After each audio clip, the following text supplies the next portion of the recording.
हाँ जी विद्यार्थियों 12वीं क्लास वालिਆਂ ਦਾ ਹੈਗਾ ਪੋਲੀਟੀਕਲ ਸਾਇੰਸ ਦਾ ਪੇਪਰ ਟਰਮ 2 ਦਾ 16 ਮਈ ਨੂੰ। ਤਾਂ ਇੰਪੋਰਟੈਂਟ ਕੁਐਸਚਨ ਆਨਸਰ ਦੇਖਾਂਗੇ ਇਸ ਵੀਡੀਓ ਦੇ ਵਿੱਚ। ਤਾਂ ਦੇਖ ਸਕਦੇ ਹੋ ਕਿ 40 ਮਾਰਕਸ ਦਾ ਤੁਹਾਡਾ ਪੇਪਰ ਆਊਗਾ ਤੇ ਤੁਹਾਨੂੰ 2 ਘੰਟੇ ਮਿਲਣਗੇ। ਤਾਂ ਭਾਗ 1 ਦੇ ਵਿੱਚ ਸਭ ਤੋਂ ਪਹਿਲਾ ਪ੍ਰਸ਼ਨ ਕੀ ਹੈ ਕਿ ਇੱਕ ਦਲੀ ਪ੍ਰਣਾਲੀ ਆਮ ਤੌਰ ਤੇ ਕਿਹੜੇ ਦੇਸ਼ਾਂ ਵਿੱਚ ਲਾਗੂ ਹੈ।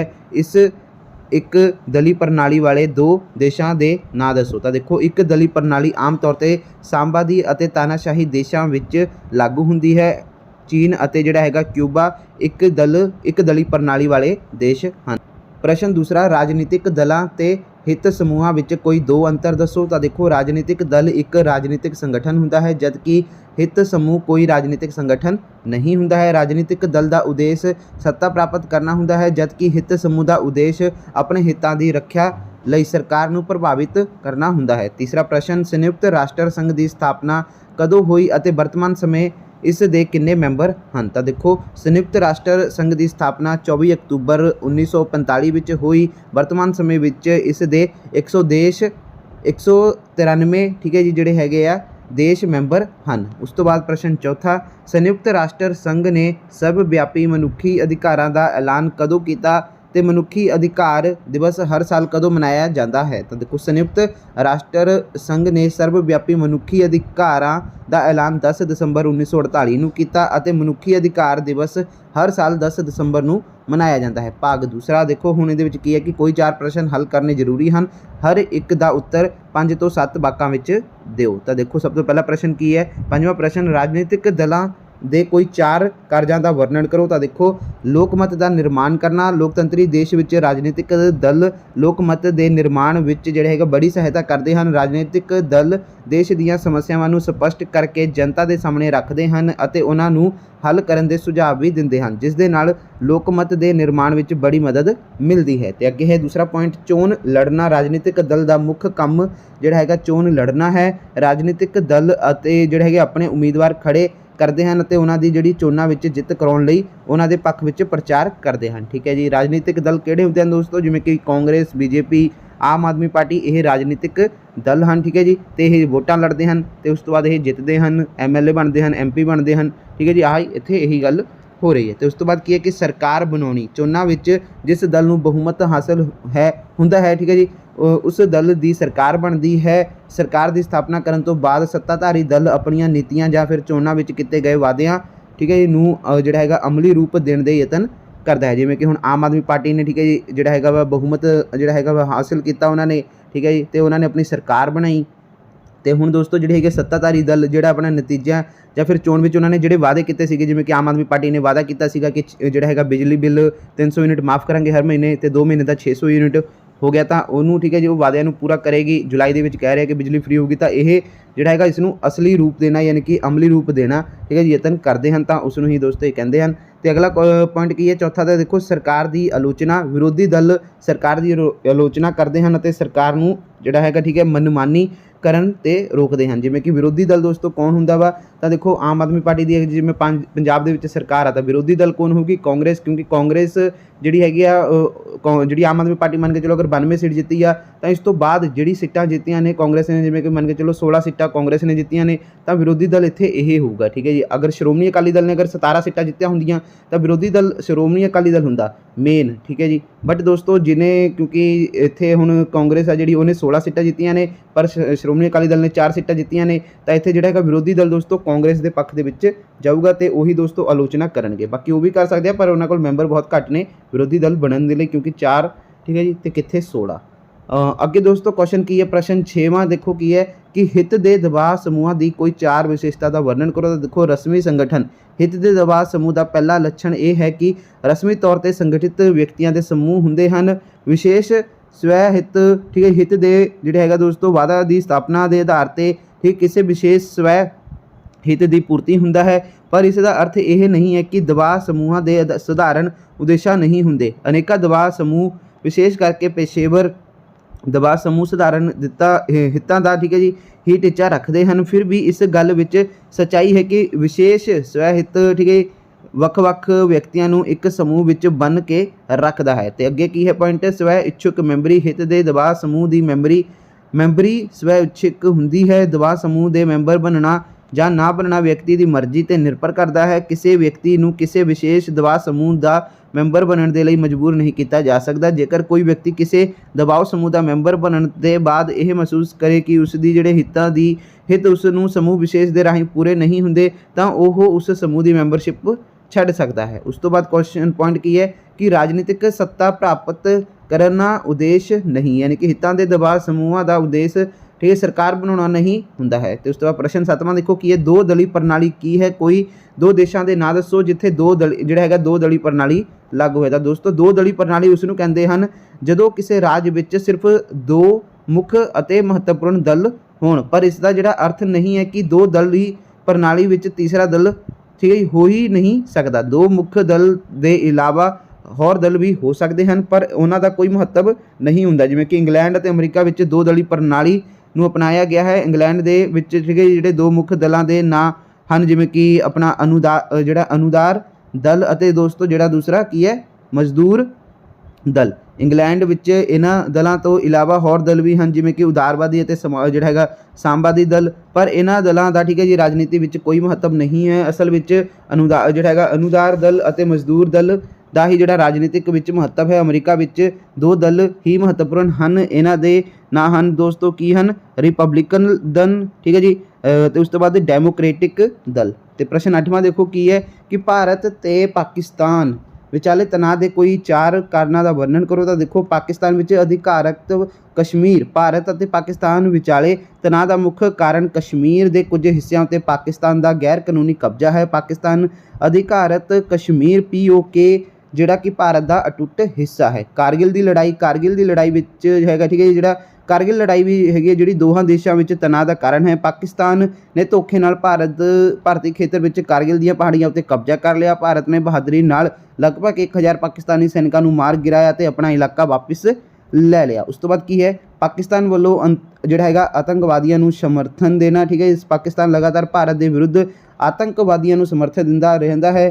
ਭਾਰਤੀ ਸੰਸਦ ਉੱਤੇ ਹਮਲਾ ਕਰਨਾ ਠੀਕ ਹੈ ਜੀ। ਤਾਂ ਦੇਖੋ 13 ਦਸੰਬਰ 2001 ਨੂੰ ਪਾਕਿਸਤਾਨ ਸਮਰਥਿਤ ਆਤੰਕਵਾਦੀ ਸੰਗਠਨ ਲਸ਼ਕਰ-ਏ-ਤੋਇਬਾ ਅਤੇ ਜੈਸ਼-ਏ-ਮੁਹੰਮਦ ਨੇ ਭਾਰਤੀ ਸੰਸਦ ਉੱਤੇ ਹਮਲਾ ਕੀਤਾ ਜਿਸ ਕਾਰਨ ਦੋਨਾਂ ਦੇਸ਼ਾਂ ਦੇ ਸੰਬੰਧ ਬਹੁਤ ਖਰਾਬ ਹੋ ਗਏ। ਦੋਨਾਂ ਦੇਸ਼ਾਂ ਦੀਆਂ ਸੀਮਾਵਾਂ ਉੱਤੇ ਸੈਨਿਕ ਤੈਨਾਤ ਹੋ ਗਏ। ਵਿਸ਼ਵ ਸਮੁਦਾਇ ਇਸ ਦੇ ਦਖਲ ਦੇਣ ਉੱਤੇ ਠੀਕ ਹੈ ਜੀ ਅਤੇ ਪਾਕਿਸਤਾਨ ਵੱਲੋਂ ਲਸ਼ਕਰ-ਏ-ਤੋਇਬਾ ਅਤੇ ਜੈਸ਼-ਏ-ਮੁਹੰਮਦ ਉੱਤੇ ਪਾਬੰਦੀ ਲਗਾਉਣ ਦੇ ਤਣਾਅ ਕੁਝ ਘੱਟ ਹੋਇਆ।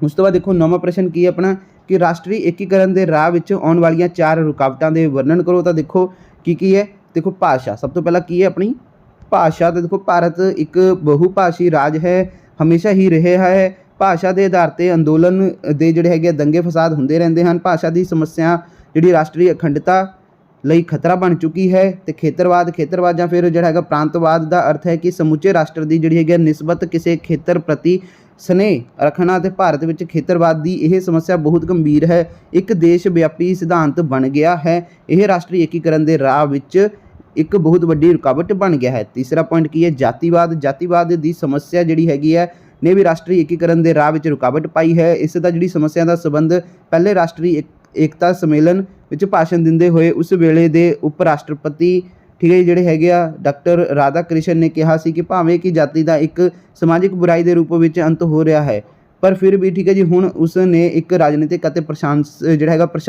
ਪ੍ਰਸ਼ਾਸਕੀ ਜਿਹੜਾ ਹੈਗਾ ਬੁਰਾਈ ਦਾ ਜਿਹੜਾ ਰੂਪ ਧਾਰਨ ਕਰ ਲਿਆ ਹੈ। ਤੇ ਅੱਗੇ ਕੀ ਹੈ ਰਾਜਨੀਤਿਕ ਮੌਕਾ ਪ੍ਰਸਤੀ। ਤਾਂ ਦੇਖੋ ਭਾਰਤ ਦੇ ਲਗਭਗ ਸਾਰੇ ਰਾਜਨੀਤਿਕ ਦਲਾਂ ਵਿੱਚ ਰਾਜਨੀਤਿਕ ਮੌਕਾ ਪ੍ਰਸਤੀ ਪਾਈ ਜਾਂਦੀ ਹੈ।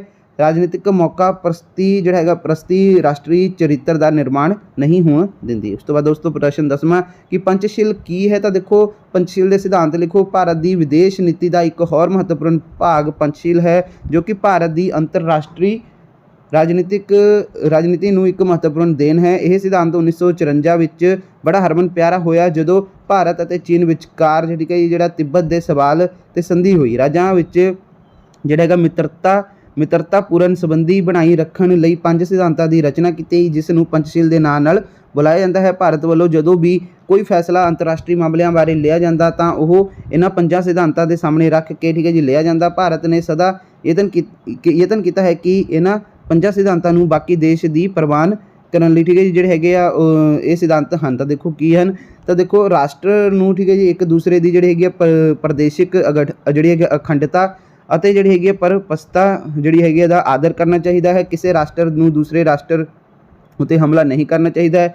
ਕੋਈ ਵੀ ਰਾਸ਼ਟਰ ਕਿਸੇ ਦੂਸਰੇ ਰਾਸ਼ਟਰ ਦੇ ਮਾਮਲਿਆਂ ਵਿੱਚ ਦਖਲਅੰਦਾਜ਼ੀ ਨਾ ਕਰੇ। ਵਿਸ਼ਵ ਦੇ ਸਾਰੇ ਜਿਹੜੇ ਹੈਗੇ ਆ ਇੱਕ ਦੂਜੇ ਦੇ ਜਿਹੜੇ ਬਰਾਬਰ ਦੋਸਤੋ ਮੰਨੇ ਜਾਣ ਵਾਲੇ ਅਤੇ ਸਹਿਯੋਗ ਕਰਨ ਵਾਲੇ, ਭਾਵੇਂ ਉਹ ਅਮੀਰ ਹੋਣ ਜਾਂ ਫਿਰ ਗਰੀਬ, ਘੱਟ ਖੇਤਰ ਵਾਲੇ ਹੋਣ ਜਾਂ ਫਿਰ ਬਹੁਤ ਖੇਤਰ ਵਾਲੇ, ਜਾਂ ਫਿਰ ਛੋਟੇ ਹੋਣ ਜਾਂ ਫਿਰ ਵੱਡੇ ਹੋਣ, ਸ਼ਾਂਤੀਪੂਰਨ ਜਿਹੜਾ ਹੈਗਾ ਦੋਸਤੋ ਸਹਿਹੋਂਦ ਭਾਵ ਸਾਰੇ ਰਾਸ਼ਟਰ ਇੱਕ ਦੂਜੇ ਨਾਲ ਮਿਲ ਕੇ ਸ਼ਾਂਤੀਪੂਰਨ ਢੰਗ ਨਾਲ ਰਹਿਣ। ਉਸ ਤੋਂ ਬਾਅਦ ਦੋਸਤੋ ਭਾਗ ਜਿਹੜਾ ਹੈਗਾ ਤੀਸਰਾ, ਤਾਂ ਇਹਦੇ ਵਿੱਚ ਕੀ ਹੈ, ਤਾਂ ਇਹਦੇ ਵਿੱਚ ਦੋਸਤੋ ਸਭ ਤੋਂ ਪਹਿਲਾਂ ਤੁਹਾਨੂੰ ਆਹ ਜਿਹੜਾ ਪੈਰਾ ਹੈ, ਜਿਵੇਂ ਕਿ ਦੇਖੋ ਹੇਠ ਲਿਖੇ ਪੈਰੇ ਨੂੰ ਧਿਆਨ ਨਾਲ ਪੜ੍ਹੋ ਅਤੇ ਫਿਰ ਅੰਤ ਵਿੱਚ ਦਿੱਤੇ ਹੋਏ ਪ੍ਰਸ਼ਨਾਂ ਦੇ ਉੱਤਰ ਦਿਓ। ਤਾਂ ਦੇਖੋ ਇੱਥੋਂ ਤੋਂ ਲੈ ਕੇ ਦੋਸਤੋ ਇੱਥੇ ਤੱਕ ਤੁਸੀਂ ਉੱਤਰ ਦੇਣਾ ਵਾ। ठीक है, सब तो पहले पैरा पढ़ लो इनू, ठीक है जी। इत्थों तो लैके इत्थे तक जिहड़ा है पैरा पढ़ लो चंगी तरह, स्क्रीन नूं रोक के।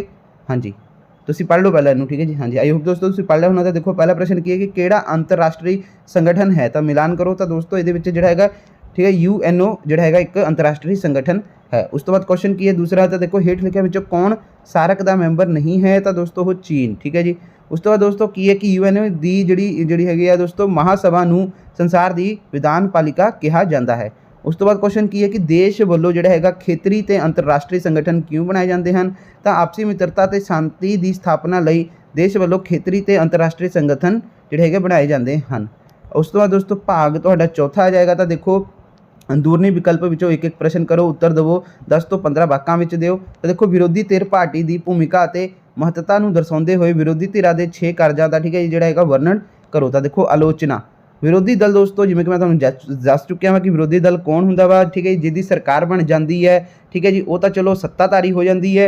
तो उस तो बाद जिहड़ी सरकार विच नहीं आ पाते, ठीक है जी, तो जिवें कि आलोचना करन दा उन्हां नूं विरोधी धिर कहा जाता वा। जिवें कि हुण पंजाब दे विच आम आदमी पार्टी की सरकार है, तो इत्थे हुण दोस्तों जिहड़ी कांग्रेस है, ठीक है जी, वो की है, विरोधी दल है, ठीक है जी, वो विरोधी दल है। तो इत्थे इस नूं कवांगे विरोधी दल जिहड़ी हैगी आ, विरोधी दल पार्टी है वो, ठीक है। तो देखो हुण इहदे विच किवें सिस्टम है, देखो आलोचना, विरोधी दल का मुख्य काम सरकार दी नीति की आलोचना करना है।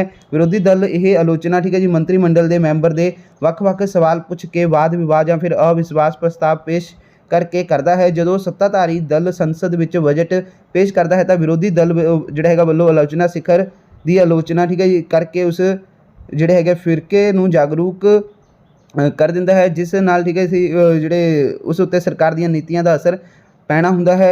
इस तो इलावा जिहड़ा हैगा सत्तादातियां नूं सरकार दे जिहड़े हैगे ਕੰਮ ਕਾਜ ਅਤੇ ਨੀਤੀਆਂ ਸੰਬੰਧੀ ਆਪਣੀ ਰਾਏ ਬਣਾਉਣ ਵਿੱਚ ਵੀ ਸਹੂਲਤ ਮਿਲ ਜਾਂਦੀ ਹੈ। ਤੇ ਅੱਗੇ ਕੀ ਹੈ ਦੂਸਰਾ ਪੁਆਇੰਟ ਕਿ ਜਵਾਬ ਦੇ ਆਲੋਚਨਾ, ਤਾਂ ਦੇਖੋ ਵਿਰੋਧੀ ਦਲ ਦੇ ਮੈਂਬਰ ਸਿਰਫ ਆਲੋਚਨਾ ਕਰਨ ਲਈ ਹੀ ਆਲੋਚਨਾ ਨਹੀਂ ਕਰਦੇ, ਸਗੋਂ ਸੱਤਾਧਾਰੀ ਦਲ ਨੂੰ, ਠੀਕ ਹੈ, ਸ਼ਾਸਨ ਨੂੰ ਸੁਚੱਜੇ ਢੰਗ ਨਾਲ ਜਿਹੜਾ ਹੈਗਾ ਚਲਾਉਣ ਲਈ ਸੁਝਾਅ ਵੀ ਦਿੰਦੇ ਹਨ ਅਤੇ ਕਈ ਵਾਰੀ ਉਹਨਾਂ ਦੇ ਸੁਝਾਅ ਮੰਨ ਵੀ ਲਏ ਜਾਂਦੇ ਹਨ। ਲੋੜ ਪੈਣ 'ਤੇ ਵਿਰੋਧੀ ਦਲ ਦਾ ਸਰਕਾਰ ਨੂੰ ਪੂਰਨ ਸਹਿਯੋਗ ਵੀ ਦਿੰਦੇ ਹਨ। ਸੱਤਾਧਾਰੀ ਦਲ ਵੀ ਕਈ ਵਾਰੀ, ਠੀਕ ਹੈ, ਸੰਸਦ ਦੇ ਕੰਮ ਅਤੇ ਰਾਸ਼ਟਰੀ ਸਮੱਸਿਆਵਾਂ ਬਾਰੇ ਵਿਰੋਧੀ ਦਲ ਨਾਲ ਸਲਾਹ ਮਸ਼ਵਰਾ ਕਰਦਾ ਹੈ। ਵਿਸ਼ੇਸ਼ ਕਰਕੇ ਜਿਹੜਾ ਹੈਗਾ ਆਪਣਾ ਸੰਕਟਕਾਲੀਨ ਸਮੇਂ ਦੌਰਾਨ ਜਦੋਂ ਦੇਸ਼ ਦੀ ਰੱਖਿਆ ਦਾ ਪ੍ਰਸ਼ਨ ਹੁੰਦਾ ਹੈ, ਤਾਂ ਵਿਰੋਧੀ ਦਲ ਸਰਕਾਰ ਨੂੰ ਸਹਿਯੋਗ ਦਿੰਦਾ ਹੈ ਅਤੇ ਸਰਕਾਰ ਵੀ ਹਰੇਕ ਕੰਮ ਵਿਰੋਧੀ ਦਲ ਨੂੰ ਵਿਸ਼ਵਾਸ ਵਿੱਚ ਲੈ ਕੇ ਕਰਦੀ ਹੈ। ਸ਼ਾਸਨ ਨੀਤੀ ਨੂੰ ਪ੍ਰਭਾਵਿਤ ਕਰਨਾ, ਵਿਰੋਧੀ ਦਲ ਜਿਹੜਾ ਹੈਗਾ ਵਾ ਸਰਕਾਰ ਦੀਆਂ ਨੀਤੀ ਦੀ ਆਲੋਚਨਾ ਕਰਕੇ ਸਰਕਾਰ ਦੀਆਂ ਜਿਹੜੀਆਂ ਨੀਤੀਆਂ ਨੂੰ ਪ੍ਰਭਾਵਿਤ ਕਰਦਾ ਹੈ। ਸੱਤਾਧਾਰੀ ਦਲ ਬੜਾ ਹੀ ਸੋਚ ਸਮਝ ਕੇ ਆਪਣੀਆਂ ਨੀਤੀਆਂ ਦਾ ਨਿਰਮਾਣ ਕਰਦਾ ਹੈ ਤਾਂ ਕਿ ਵਿਰੋਧੀ ਦਲ ਨੂੰ ਆਲੋਚਨਾ ਦਾ ਮੌਕਾ ਹੀ ਨਾ ਮਿਲੇ। ਪਰ ਵਿਰੋਧੀ ਦਲ, ਠੀਕ ਹੈ ਜੀ, ਇਸ ਤਾਕ ਵਿੱਚ ਰਹਿੰਦਾ ਹੈ ਕਿ ਕਿਸ ਤਰ੍ਹਾਂ ਸਰਕਾਰ ਦੀ ਆਲੋਚਨਾ ਕੀਤੀ ਜਾ ਸਕੇ। ਉਸ ਤੋਂ ਬਾਅਦ ਕੀ ਹੈ ਕਿ ਵਿਰੋਧੀ ਦਲ ਸਰਕਾਰ ਨੂੰ, ਠੀਕ ਹੈ ਜੀ, ਜਿਹੜਾ ਹੈਗਾ ਨਿਰੰਕੁਸ਼ ਬਣਨ 'ਤੇ ਰੋਕਦਾ ਹੈ, ਯਾਨੀ ਕਿ ਵਿਰੋਧੀ ਦਲ ਸਰਕਾਰ ਨੂੰ ਸੱਤਾ ਦਾ ਜਿਹੜਾ ਹੈਗਾ ਦੁਰਉਪਯੋਗ ਕਰਨ ਤੋਂ ਰੋਕਦਾ ਹੈ। ਵਿਰੋਧੀ ਦਲ ਸਰਕਾਰ ਦੀ ਵਿਧਾਨ ਮੰਡਲ ਵਿੱਚ ਅਤੇ ਬਾਹਰ ਆਲੋਚਨਾ ਕਰਕੇ ਅਣਉਚਿਤ ਕੰਮ ਕਰਨ ਤੋਂ ਰੋਕਦਾ ਹੈ। ਵਿਰੋਧੀ ਦਲ ਸਰਕਾਰ ਦੀਆਂ ਜਿਹੜੀ ਹੈਗੀ ਤਰੁੱਟੀਆਂ ਨੂੰ ਛਾਪ ਤੇ ਨਾਗਰਿਕਾਂ ਨੂੰ ਇਹ ਦੱਸਣ ਦਾ ਯਤਨ ਕਰਦਾ ਹੈ ਕਿ ਚੁਣੇ ਹੋਏ ਪ੍ਰਤੀਨਿਧਾਂ ਨੂੰ ਜੋ ਵਿਸ਼ਵਾਸ ਸੌਂਪਿਆ ਗਿਆ ਹੈ, ਵਿਰੋਧੀ ਦਲ ਦੀ ਮੌਜੂਦਗੀ ਵਿੱਚ ਸਰਕਾਰ ਮਨਮਾਨੀ ਨਹੀਂ ਕਰ ਸਕਦੀ। ਅੱਗੇ ਪੰਜਵਾਂ ਪੁਆਇੰਟ ਜਨਤਾ ਨੂੰ, ਠੀਕ ਹੈ ਜੀ, ਰਾਜਨੀਤਿਕ ਸਿੱਖਿਆ। ਵਿਰੋਧੀ ਦਲ ਜਨਤਾ ਨੂੰ ਰਾਜਨੀਤਿਕ ਸਿੱਖਿਆ ਦਿੰਦੀ ਹੈ। ਸਰਕਾਰ ਦੇ ਸਭ ਦੇਸ਼ਾਂ, ਠੀਕ ਹੈ, ਸਰਕਾਰ ਦੇ ਸਭ ਦੋਸ਼ਾਂ ਦੀ ਜਿਹੜੀ ਹੈਗੀ ਹੈ ਜਾਣਕਾਰੀ, ਇੱਥੇ ਦੋਸ਼ਾਂ ਲਿਖਿਆ ਹੋਇਆ, ਦੇਸ਼ਾਂ ਨਹੀਂ, ਸਭ ਜਿਹੜੇ ਹੈਗੇ ਸਰਕਾਰ ਦੇ ਸਭ ਦੋਸ਼ਾਂ ਦੀ ਜਾਣਕਾਰੀ ਉਸ ਦੀ ਆਲੋਚਨਾ ਰਾਹੀਂ ਜਨਤਾ ਤੱਕ ਪਹੁੰਚਦੀ ਹੈ। ਜਨਤਾ ਨੂੰ ਸਰਕਾਰ ਦੇ ਕੰਮਾਂ 'ਤੇ ਸੋਚਣ ਅਤੇ ਉਸ ਦੇ ਬਾਰੇ ਕੋਈ ਫੈਸਲਾ ਕਰਨ ਦਾ ਜਿਹੜਾ ਮੌਕਾ ਮਿਲਦਾ ਰਹਿੰਦਾ ਹੈ। ਉਸ ਤੋਂ ਬਾਅਦ ਦੇਖੋ ਕੀ ਹੈ, ਤਾਂ ਦੇਖੋ ਅਧਿਕਾਰ ਅਤੇ ਜਿਹੜਾ ਹੈਗਾ ਸੁਤੰਤਰਤਾਵਾਂ ਦੀ ਸੁਰੱਖਿਆ। ਤਾਂ ਦੇਖੋ ਲੋਕਤੰਤਰਿਕ ਜਿਹੜਾ ਰਾਜਾਂ ਵਿੱਚ ਨਾਗਰਿਕਾਂ ਨੂੰ ਕਈ ਤਰ੍ਹਾਂ ਦੇ ਜਿਹੜੇ ਹੈਗੇ ਅਧਿਕਾਰ ਜਿਹੜੇ ਅਤੇ ਸੁਤੰਤਰਤਾਵਾਂ ਮਿਲੀਆਂ ਹੁੰਦੀਆਂ ਹਨ, ਠੀਕ ਹੈ ਜੀ। ਤੇ ਵਿਰੋਧੀ ਦਲ ਦੇ ਨਾਗਰਿਕਾਂ ਨੂੰ ਉਹਨਾਂ ਅਧਿਕਾਰਾਂ ਤੇ ਜਿਹੜੀ ਹੈਗੀ ਸੁਤੰਤਰਤਾਵਾਂ ਦਾ ਜਿਹੜਾ ਹੈਗਾ ਵਾ ਗਿਆਨ ਕਰਵਾਉਂਦਾ ਹੈ। ਜਦੋਂ ਸਰਕਾਰ ਨਾਗਰਿਕਾਂ ਦੇ ਅਧਿਕਾਰ ਦੀ ਉਲੰਘਣਾ ਕਰਦੀ ਹੈ ਤਾਂ ਵਿਰੋਧੀ ਦਲ ਸਰਕਾਰ ਦੇ ਵਿਰੁੱਧ ਆਵਾਜ਼ ਉਠਾਉਂਦੀ ਹੈ ਤੇ ਵਿਰੋਧੀ ਦਲ ਜਿਹੜਾ ਹੈਗਾ ਦੋਸਤੋ ਜਨਮਤ ਨੂੰ ਜਿਹੜਾ ਜਾਗਰਿਤ ਅਤੇ ਸੰਗਠਿਤ ਕਰਕੇ ਅਧਿਕਾਰਾਂ ਅਤੇ ਜਿਹੜੇ ਆਪਣੇ ਜਿਹੜਾ ਹੈਗਾ ਸੁਤੰਤਰਤਾਵਾਂ ਦੀ ਰੱਖਿਆ ਕਰਦੇ ਹਨ। ਤੇ ਅੱਗੇ ਕੁਐਸਚਨ ਕੀ ਹੈ ਇਹਦੇ ਨਾਲ ਹੀ, ਤਾਂ ਦੇਖੋ ਦਬਾਅ ਸਮੂਹ ਕੀ ਹੁੰਦੇ ਹਨ, ਤਾਂ ਇਹ ਦਬਾਅ ਸਮੂਹ ਦੀ ਕਾਰਜ ਵਿਧੀ ਦੇ 4 ਢੰਗਾਂ ਦਾ ਵਰਣਨ ਕਰੋ। ਤਾਂ ਦੇਖੋ ਦਬਾਅ ਸਮੂਹ ਦਾ ਅਰਥ ਹੁੰਦਾ ਹੈ ਸਾਧਾਰਨ ਤੌਰ ਤੇ ਕਿ ਸਮੂਹ ਵਿਸ਼ੇਸ਼ ਹਿੱਤਾਂ ਨਾਲ ਸੰਬੰਧਿਤ ਵਿਅਕਤੀਆਂ ਦੇ ਅਜਿਹੇ ਸਮੂਹ ਹੁੰਦੇ ਹਨ ਜੋ ਵਿਧਾਇਕ ਨੂੰ ਪ੍ਰਭਾਵਿਤ ਕਰਕੇ ਆਪਣੇ ਉਦੇਸ਼ਾਂ ਅਤੇ ਹਿੱਤਾਂ ਦੇ ਪੱਖ ਵਿੱਚ ਸਮਰਥਨ ਹਾਸਲ ਕਰਦੇ ਹਨ। ਇਹ ਰਾਜਨੀਤਿਕ ਦਲ ਜਾਂ ਫਿਰ ਸੰਗਠਨ ਨਹੀਂ ਹੁੰਦੇ, ਸਗੋਂ ਇਹ ਰਾਜਨੀਤਿਕ ਦਲ ਤੋਂ ਵੱਖਰੇ ਹੁੰਦੇ ਹਨ। ਦਬਾਅ ਸਮੂਹ ਦੀਆਂ ਕਾਰਜ ਵਿਧੀ ਦੇ ਢੰਗ ਤਾਂ ਦੇਖੋ ਦਬਾਅ ਸਮੂਹ ਮੁੱਖ ਤੌਰ ਤੇ ਜਿਨ੍ਹਾਂ ਸਾਧਨਾਂ ਜਾਂ ਫਿਰ ਤਕਨੀਕਾਂ ਨੂੰ ਰਾਜਨੀਤਿਕ ਵਿਵਹਾਰ ਵਿੱਚ ਅਪਣਾਉਂਦੇ ਹਨ ਉਹ ਇਸ ਪ੍ਰਕਾਰ ਹਨ। ਚੋਣ ਦਬਾਅ ਸਮੂਹ ਚੋਣ ਦੇ ਰਾਹੀਂ ਹਿੱਤਾਂ ਦੀ ਰੱਖਿਆ ਦਾ ਯਤਨ ਕਰਦੇ ਹਨ। ਪ੍ਰਭਾਵਸ਼ਾਲੀ ਦਬਾਅ ਸਮੂਹ ਚੋਣਾਂ ਦੇ ਦਿਨ ਠੀਕ ਹੈ ਜੀ ਤਾਂ ਉਹ ਵਿੱਚ ਉਹਨਾਂ ਦੀ ਉਮੀਦਵਾਰਾਂ ਦੇ ਹੱਕ ਵਿੱਚ ਪ੍ਰਚਾਰ ਕਰਕੇ ਉਹਨਾਂ ਨੂੰ ਸਫਲ ਬਣਾਉਣ ਦਾ ਯਤਨ ਕਰਦੇ ਹਨ, ਜਿਨ੍ਹਾਂ ਤੋਂ ਉਹਨਾਂ ਨੂੰ ਇਹ ਉਮੀਦ ਹੁੰਦੀ ਹੈ ਕਿ ਵਿਧਾਨ ਮੰਡਲ ਜਾ ਕੇ ਉਹਨਾਂ ਦੇ ਹਿੱਤਾਂ ਦੀ ਰੱਖਿਆ ਕਰਨਗੇ। ਦਬਾਅ ਸਮੂਹ ਰਾਜਨੀਤਿਕ ਦਲ ਦੀ ਜਿਹੜੀ ਹੈ ਧਨ ਨਾਲ ਸਹਾਇਤਾ ਕਰਕੇ ਉਹਨਾਂ ਨੂੰ ਸਫਲ ਬਣਾਉਣ ਦੀ ਕੋਸ਼ਿਸ਼ ਕਰਦੇ ਹਨ ਤਾਂ ਕਿ ਬਾਅਦ ਵਿੱਚ ਉਹ ਆਪਣੇ ਕੰਮ ਕਰਵਾ ਸਕਣ। ਉਸ ਤੋਂ ਬਾਅਦ ਕੀ ਹੈ ਕਿ ਪ੍ਰਾਰਥਨਾ ਜਿਹੜਾ ਹੈਗਾ ਪੱਤਰ ਭੇਜਣਾ, ਤਾਂ ਦੇਖੋ ਦਬਾਅ ਸਮੂਹ ਨੂੰ ਇਸ ਗੱਲ ਦਾ ਪਤਾ ਹੁੰਦਾ ਹੈ ਕਿ ਕਿਸ ਅਧਿਕਾਰੀ ਜਾਂ ਫਿਰ ਮੰਤਰੀ ਜਾਂ ਸੰਸਥਾ ਦੇ ਦਬਾਅ ਪਾ ਕੇ ਆਪਣੇ ਹਿੱਤਾਂ ਦੀ ਰੱਖਿਆ ਕੀਤੀ ਜਾ ਸਕਦੀ ਹੈ। ਇਸ ਲਈ ਦਬਾਅ ਸਮੂਹ ਸਮੇਂ-ਸਮੇਂ ਤੇ ਉਹਨਾਂ ਅਧਿਕਾਰੀਆਂ ਅਤੇ ਮੰਤਰੀਆਂ ਦੇ ਕੋਲ ਪ੍ਰਾਰਥਨਾ ਪੱਤਰ ਭੇਜਦੇ ਰਹਿੰਦੇ ਹਨ। ਤੇ ਉਸ ਤੋਂ ਬਾਅਦ ਪ੍ਰਚਾਰ ਅਤੇ ਪ੍ਰਸਾਰ ਜਿਹੜਾ ਹੈਗਾ ਪ੍ਰਸਾਰ ਦੇ ਸਾਧਨ ਦਾ ਦੇਖੋ ਆਪਣੇ ਉਦੇਸ਼ਾਂ ਦੀ ਪ੍ਰਾਪਤੀ ਲਈ ਜਨਤਾ ਵਿੱਚ ਆਪਣੇ ਪੱਖ ਵਿੱਚ ਜਿਹੜੀ ਹੈਗੀ ਸਦਭਾਵਨਾ ਪੈਦਾ ਕਰਨਾ ਅਤੇ ਪ੍ਰਸ਼ਾਸਨ ਨੂੰ ਆਪਣੇ ਅਨੁਕੂਲ ਬਣਾਉਣ ਲਈ ਵੱਖ-ਵੱਖ ਦਬਾਅ ਸਮੂਹ ਵੱਖ-ਵੱਖ ਪ੍ਰਚਾਰ ਅਤੇ ਪ੍ਰਸਾਰ ਦੇ ਸਾਧਨ ਅਪਣਾਉਂਦੇ ਹਨ। ਪ੍ਰਚਾਰ ਅਤੇ ਪ੍ਰਸਾਰ ਦੇ ਲਈ ਰੇਡੀਓ, ਪ੍ਰੈਸ, ਟੈਲੀਵਿਜ਼ਨ, ਸਾਰਵਜਨਿਕ ਸੰਬੰਧਾਂ ਦੇ ਮਾਹਰ ਦੀਆਂ ਸੇਵਾਵਾਂ ਆਦਿ ਦੀ ਵਰਤੋਂ ਕੀਤੀ ਜਾਂਦੀ ਹੈ। ਅਗਲਾ ਕੀ ਹੈ ਜਿਹੜਾ ਹੈਗਾ ਅੰਕੜਾ ਪ੍ਰਕਾਸ਼ਨ, ਤਾਂ ਦੇਖੋ ਆਪਣੀਆਂ ਗੱਲਾਂ ਦੀ ਮਹੱਤਤਾ ਪ੍ਰਗਟ ਕਰਨ ਦੇ ਲਈ ਦਬਾਅ ਸਮੂਹ ਅੰਕੜੇ ਪ੍ਰਕਾਸ਼ਿਤ ਕਰਨ ਦੀ ਸਾਧਨ ਵੀ ਅਪਣਾਉਂਦੇ ਹਨ। ਇਸ ਉਪਾਅ ਤੋਂ ਉਹ ਲੋਕ ਮਤ ਨੂੰ ਆਪਣੇ ਹੱਕ ਵਿੱਚ ਜਿਹੜਾ ਹੈਗਾ ਜਾਗਰਿਤ ਕਰਦੇ ਹੋਏ ਅਧਿਕਾਰੀਆਂ ਤੇ ਦਬਾਅ ਪਾਉਣ ਦੇ ਸਮਰਥ ਹੁੰਦੇ ਹਨ। ਪ੍ਰਸ਼ਨ 13ਵਾਂ ਕੀ ਹੈ, ਵਿਸ਼ਵੀਕਰਨ ਤੋਂ ਕੀ ਭਾਵ ਹੈ? ਵਿਸ਼ਵੀਕਰਨ ਦੇ 4 ਗੁਣਾਂ ਜਾਂ ਫਿਰ ਲਾਭਾਂ ਦਾ ਜਿਹੜਾ ਵਰਣਨ ਕਰੋ। ਤਾਂ ਦੇਖੋ ਵਿਸ਼ਵੀਕਰਨ ਦਾ ਅਰਥ ਹੈ ਕਿ 20ਵੀਂ ਸਦੀ ਦੇ ਆਖਰੀ ਦਹਾਕੇ ਵਿੱਚ ਸੰਸਾਰ ਕ੍ਰਾਂਤੀ ਨੇ ਸਮੁੱਚੇ ਸੰਸਾਰ ਦੀਆਂ ਦੂਰੀਆਂ ਘੱਟ ਕਰ ਦਿੱਤੀਆਂ, ਸਾਰੇ ਸੰਸਾਰ ਨੂੰ ਸਰਬ ਵਿਆਪੀ ਯਾਨੀ ਕਿ ਗਲੋਬਲ ਵਿਲੇਜ ਵਿੱਚ ਬਦਲ ਦਿੱਤਾ ਹੈ। ਇਸ ਯੁੱਗ ਵਿੱਚ ਇੱਕ ਨਵੀਂ ਵਿਚਾਰਧਾਰਾ ਦਾ ਜਨਮ ਹੋਇਆ ਹੈ ਜਿਸ ਨੂੰ ਅਸੀਂ ਵਿਸ਼ਵੀਕਰਨ ਯਾਨੀ ਕਿ ਗਲੋਬਲਾਈਜੇਸ਼ਨ ਕਿਹਾ ਜਾਂਦਾ ਹੈ। ਭਾਵੇਂ ਕਿ ਭਾਰਤ ਇਸ ਵਿਚਾਰਧਾਰਾ ਤੋਂ ਅਣਜਾਣ ਨਹੀਂ ਹੈ ਕਿਉਂਕਿ ਸਾਡੀ ਸੰਸਕ੍ਰਿਤੀ ਠੀਕ ਹੈ ਜਿਹੜਾ ਹੈਗਾ ਵਸੂਦੇਵ ਕੁਟੁੰਬਕਮ ਸਾਰੀ ਠੀਕ ਹੈ ਜੀ ਪ੍ਰਿਥਵੀ ਸਾਡਾ ਜਿਹੜਾ ਪਰਿਵਾਰ ਹੈ ਤੇ ਉਸ ਤੋਂ ਬਾਅਦ ਉਹਨੂੰ ਮਾਨਤਾ ਪ੍ਰਦਾਨ ਕਰਦੀ ਹੈ। ਲੇਕਿਨ ਆਧੁਨਿਕ ਯੁੱਗ ਵਿੱਚ ਵਿਸ਼ਵੀਕਰਨ ਦਾ ਵਿਸ਼ੇਸ਼ ਮਹੱਤਵ ਹੈ। ਅਧਿਐਨ ਤੋਂ ਇਹ ਸਪਸ਼ਟ ਹੋ ਜਾਂਦਾ ਹੈ ਕਿ ਵਿਸ਼ਵੀਕਰਨ ਤੁਲਨਾਤਮਕ ਲਾਗਤ ਲਾਭ ਯਾਨੀ ਕਿ ਕੰਪੈਰੇਟਿਵ ਕੋਸਟ ਦੇ ਸਿਧਾਂਤ ਦਾ ਆਧੁਨਿਕ ਸੰਸਕਰਣ ਹੈ। ਠੀਕ ਹੈ ਜੀ, ਇਸ ਦਾ ਪ੍ਰਮਾਣੂ ਜਿਹੜਾ ਹੈਗਾ ਪ੍ਰਤਿਸ਼ਠ ਅਰਥ ਸ਼ਾਸਤਰੀਆਂ ਦੁਆਰਾ ਕੀਤਾ ਗਿਆ ਸੀ ਤਾਂ ਕਿ ਜਿਹੜਾ ਹੈਗਾ ਆਪਣਾ ਗ੍ਰੇਟ ਬ੍ਰਿਟੇਨ ਨੂੰ ਪਛੜੇ ਦੇਸ਼ਾਂ ਅਤੇ ਆਪਣੇ ਉਪਨਿਵੇਸ਼ਾਂ ਵਿੱਚ ਜਿਹੜਾ ਬਿਨਾਂ ਰੁਕਾਵਟ ਤੋਂ ਵਸਤਾਂ ਦਾ ਨਿਰਯਾਤ ਆਯਾਤ ਦਾ ਜਿਹੜਾ ਹੈਗਾ ਸਿਧਾਂਤਿਕ ਆਧਾਰ ਮਿਲ ਸਕੇ। ਇਸ ਦੇ ਪਿੱਛੋਂ ਇਹ ਤਰਕ ਦਿੱਤਾ ਗਿਆ ਹੈ ਕਿ ਵਿਸ਼ੇਸ਼ੀਕਰਨ ਦੇ ਫਲਸਰੂਪ ਆਪਸ ਵਿੱਚ ਜਿਹੜਾ ਹੈਗਾ ਵਪਾਰ ਸੰਬੰਧ ਰੱਖਣ ਵਾਲੇ ਸਾਰਿਆਂ ਦੇਸ਼ਾਂ ਨੂੰ ਲਾਭ ਹੋਵੇਗਾ। ਇਹ ਤਰਕ ਹੁਣ ਵਿਸ਼ਵੀਕਰਨ ਦਾ ਸਮਰਥਨ ਕਰ ਰਹੇ ਹਨ।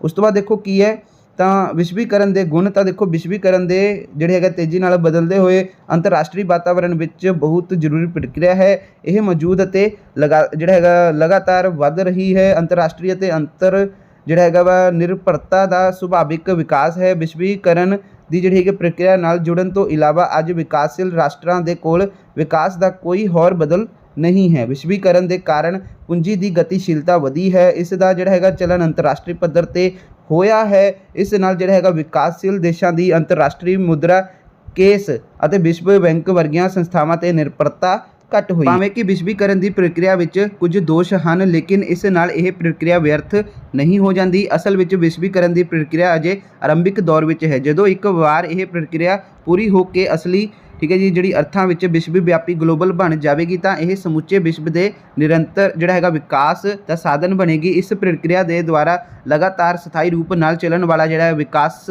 ਜਿਹੜਾ ਆਪਣਾ ਠੀਕ ਹੈ ਜੀ ਪ੍ਰਾਪਤ ਕੀਤਾ ਜਾ ਸਕਦਾ ਹੈ। ਉਸ ਤੋਂ ਬਾਅਦ ਕੀ ਲਿਖਿਆ ਹੈ ਕਿ ਵਿਸ਼ਵ ਵਪਾਰ ਸੰਗਠਨ ਯਾਨੀ ਕਿ ਵਰਲਡ ਟ੍ਰੇਡ ਆਰਗੇਨਾਈਜੇਸ਼ਨ ਨੂੰ ਵਿਸ਼ਵੀਕਰਨ ਦੇ ਇੱਕ ਉਪਕਰਨ ਦੇ ਰੂਪ ਵਿੱਚ ਜਿਹੜਾ ਸਮਝਣਾ ਚਾਹੀਦਾ ਹੈ। ਜੇਕਰ ਇਸ ਸੰਗਠਨ ਦੁਆਰਾ ਵਿਸ਼ਵ ਵਪਾਰ ਨੂੰ ਨਿਰਪੱਖ ਰੂਪ ਨਾਲ ਨਿਯਮਿਤ ਕੀਤਾ ਜਾਵੇ ਤਾਂ ਵਿਸ਼ਵੀਕਰਨ ਦੀ ਪ੍ਰਕਿਰਿਆ ਵਧੇਰੇ ਲਾਭਦਾਇਕ ਹੋ ਸਕਦੀ ਹੈ। ਉਸ ਤੋਂ ਬਾਅਦ ਦੋਸਤੋ ਕੀ ਆਪਣਾ ਕੁਐਸਚਨ, ਭਾਰਤੀ ਵਿਦੇਸ਼ ਨੀਤੀ ਦੀਆਂ ਕੋਈ 6 ਵਿਸ਼ੇਸ਼ਤਾ ਜਿਹੜੀਆਂ ਹੈਗੀਆਂ ਨੇ ਵਿਸ਼ੇਸ਼ਤਾਵਾਂ ਦਾ ਵਰਣਨ ਕਰੋ। ਤਾਂ ਦੇਖੋ ਗੁੱਟ ਨਿਰਲੇਪਤਾ ਕੀ ਹੈ ਦੋਸਤੋ, ਭਾਰਤ ਦੀ ਵਿਦੇਸ਼ ਨੀਤੀ ਸਭ ਤੋਂ ਮਹੱਤਵਪੂਰਨ ਵਿਸ਼ੇਸ਼ਤਾ ਗੁੱਟ ਨਿਰਲੇਪਤਾ ਹੈ। ਭਾਰਤ ਇੱਕ ਗੁੱਟ ਨਿਰਲੇਪ ਦੇਸ਼ ਅਤੇ ਠੀਕ ਹੈ ਜੀ ਇਹ ਕੀ ਹੈ, ਇਸ ਦੀ ਵਿਦੇਸ਼ ਨੀਤੀ ਵਿੱਚ ਗੁੱਟ ਨਿਰਲੇਪਤਾ 'ਤੇ ਆਧਾਰਿਤ ਹੈ। ਵਿਸ਼ਵ ਸ਼ਾਂਤੀ ਅਤੇ ਸੁਰੱਖਿਆ ਦੀ ਨੀਤੀ, ਭਾਰਤ ਦੀ ਵਿਦੇਸ਼ ਨੀਤੀ ਦਾ ਮੂਲ ਸਿਧਾਂਤ ਵਿਸ਼ਵ ਸ਼ਾਂਤੀ ਅਤੇ ਸੁਰੱਖਿਆ ਬਣਾਈ ਰੱਖਣਾ ਹੈ। ਇਹ ਅੰਤਰਰਾਸ਼ਟਰੀ ਵਿਵਾਦਾਂ ਨੂੰ ਜਿਹੜਾ ਹੈਗਾ ਸ਼ਾਂਤੀਪੂਰਨ ਢੰਗ ਨਾਲ ਨਿਪਟਾਉਣ ਦੇ ਹੱਕ ਵਿੱਚ ਹੈ।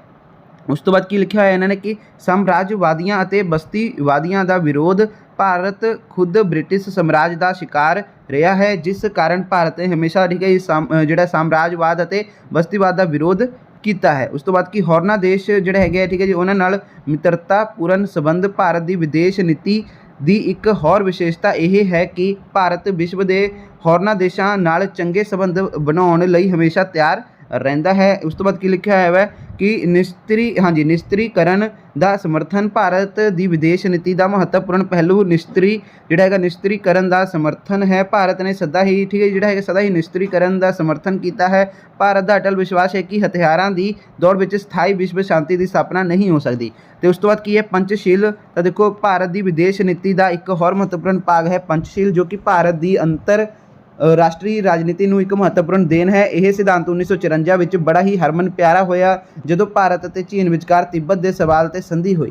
ਰਾਜਾਂ ਵਿੱਚ ਮਿੱਤਰਤਾਪੂਰਨ ਸੰਬੰਧ ਬਣਾਈ ਰੱਖਣ ਵਿੱਚ 5 ਸਿਧਾਂਤਾਂ ਦੀ ਰਚਨਾ ਕੀਤੀ ਗਈ, ਜਿਸ ਨੂੰ ਪੰਚਸ਼ੀਲ ਦੇ ਨਾਮ ਨਾਲ ਬੁਲਾਇਆ ਜਾਂਦਾ ਹੈ। ਤਾਂ ਦੋਸਤੋ ਇੱਥੇ ਹੀ ਤੁਹਾਡਾ ਇਹ ਜਿਹੜਾ ਸਮਾਪਤ ਹੋ ਗਿਆ ਸਿੰਪਲ ਪੇਪਰ। ਤਾਂ ਇਸ ਤੋਂ ਬਾਅਦ ਦੋਸਤੋ ਕੁਝ ਅਨਸੋਲਵ ਸਿੰਪਲ ਪੇਪਰ ਦਿੱਤੇ ਹੋਏ ਹਨ, ਜਿਵੇਂ ਕਿ ਆਹ ਦੇਖ ਸਕਦੇ ਹੋ ਕਿ ਭਾਗ 1 ਦੇ ਵਿੱਚ ਆਹ ਜਿਹੜੇ ਇੰਪੋਰਟੈਂਟ ਕੁਐਸਚਨ ਹਨ, ਭਾਗ 2 ਦੇ ਵਿੱਚ ਵੀ ਤੇ ਭਾਗ ਤੀਸਰਾ ਦੋਸਤੋ ਠੀਕ ਹੈ ਜੀ। ਤਾਂ ਇਸ ਤਰ੍ਹਾਂ ਦੋਸਤੋ ਤੁਸੀਂ ਆਹ ਇੰਪੋਰਟੈਂਟ ਕੁਐਸਚਨ ਆਨਸਰ ਹਨ ਤਾਂ ਇਹਨਾਂ ਦੀ ਸਕਰੀਨਸ਼ਾਟ ਲੈ ਲਓ ਜਾਂ ਫਿਰ ਸਕਰੀਨ ਰੋਕ ਕੇ ਇਹਨਾਂ ਨੂੰ ਦੇਖ ਲਓ। ਇਸ ਤਰ੍ਹਾਂ ਹੀ ਮਾਡਲਸ ਪੇਪਰ ਦੂਸਰਾ ਦਿੱਤਾ ਹੋਇਆ ਵਾ ਠੀਕ ਹੈ ਜੀ, ਇਹਨਾਂ ਨੂੰ ਦੇਖ ਲਓ। ਤਾਂ ਦੋਸਤੋ ਇਹ ਜਿਹੜੇ ਅਨਸੋਲਵ ਵਾਲੇ ਮਾਡਲਸ ਪੇਪਰ ਹਨ ਠੀਕ ਹੈ ਜੀ, ਆਹ ਦੇਖ ਲਓ ਇੱਥੇ ਆਹ ਦਿੱਤਾ ਹੋਇਆ ਵਾ ਠੀਕ ਹੈ ਜੀ। ਆਹ ਕੁਐਸਚਨ ਦੇਖ ਲਓ, ਵੈਰੀ ਇੰਪੋਰਟੈਂਟ ਕੁਐਸਚਨ ਆਨਸਰ ਹਨ। ਇਹ ਮਾਡਲਸ ਪੇਪਰ ਚੌਥਾ ਠੀਕ ਹੈ ਜੀ। ਤੇ ਇਹਨਾਂ ਕੁਐਸਚਨਾਂ ਨੂੰ ਕਰ ਲਓਗੇ ਤਾਂ ਦੋਸਤੋ ਬਹੁਤ ਹੀ ਜ਼ਿਆਦਾ ਕੁਐਸਚਨ ਇਹਦੇ ਵਿੱਚੋਂ ਹੀ ਤੁਹਾਡੇ ਜਿਹੜੇ ਹੈਗੇ ਪੇਪਰਾਂ ਦੇ ਵਿੱਚ ਪੁੱਛੇ ਜਾਣਗੇ ਠੀਕ ਹੈ। ਤਾਂ ਦੇਖ ਲਓ ਮਾਡਲਸ ਪੇਪਰ ਤੁਹਾਡਾ ਠੀਕ ਹੈ ਦੋਸਤੋ। ਤੇ ਆਹ ਵਾਲਾ ਇੱਥੇ ਖਤਮ ਹੋ ਗਿਆ ਤੇ ਕਹਾ ਲਾਸਟ ਵਾਲਾ ਤੁਹਾਡਾ ਹੈ ਹੁਣ ਠੀਕ ਹੈ ਜੀ। ਇਹਨਾਂ ਦਾ ਸਕਰੀਨਸ਼ਾਟ ਲੈ ਲਓ ਜਾਂ ਫਿਰ ਸਕਰੀਨ ਰੋਕ ਕੇ ਇਹਨਾਂ ਨੂੰ ਦੇਖ ਲਓ ਦੋਸਤੋ ਤੁਸੀਂ ਠੀਕ ਹੈ ਜੀ। ਤਾਂ ਇੱਥੇ ਹੀ ਦੋਸਤੋ ਇਹ ਤੁਹਾਡਾ ਇੱਥੇ ਸਮਾਪਤ ਹੋ ਗਿਆ ਮਾਡਲ ਟੈਸਟ ਪੇਪਰ ਵੀ ਅਨਸੋਲਵ ਵਾਲਾ। ਤਾਂ ਇੱਥੇ ਤੱਕ ਹੀ ਸੀਗਾ ਦੋਸਤੋ। ਬਾਕੀ ਅਗਰ ਕੋਈ ਗੈਸਟ ਪੇਪਰ ਸਾਡੇ ਕੋਲ ਪਹੁੰਚਦਾ ਹੈ ਤਾਂ ਤੁਹਾਨੂੰ ਜ਼ਰੂਰ ਰਿਵੀਜ਼ਨ ਕਰਾਵਾਂਗੇ। ਬਾਕੀ ਆਪਣਾ ਇੱਕ ਟੈਲੀਗ੍ਰਾਮ ਚੈਨਲ ਹੈ ਮੈਮੋਰੀਅਲ ਜਨਰੇਸ਼ਨ PSB ਦੇ ਨਾਮ ਤੋਂ, ਉਸਨੂੰ ਜੁਆਇਨ ਕਰ ਸਕਦੇ ਹੋ। ਟੈਲੀਗ੍ਰਾਮ ਤੇ ਜਾ ਕੇ ਲਿਖਿਓ ਮੈਮੋਰੀਅਲ ਜਨਰੇਸ਼ਨ PSB, ਉਸਨੂੰ ਆ ਜਾਊਗਾ, ਉਸਨੂੰ ਜੁਆਇਨ ਕਰ ਲਿਓ। ਓਕੇ ਦੋਸਤੋ, ਚਲੋ ਠੀਕ ਹੈ।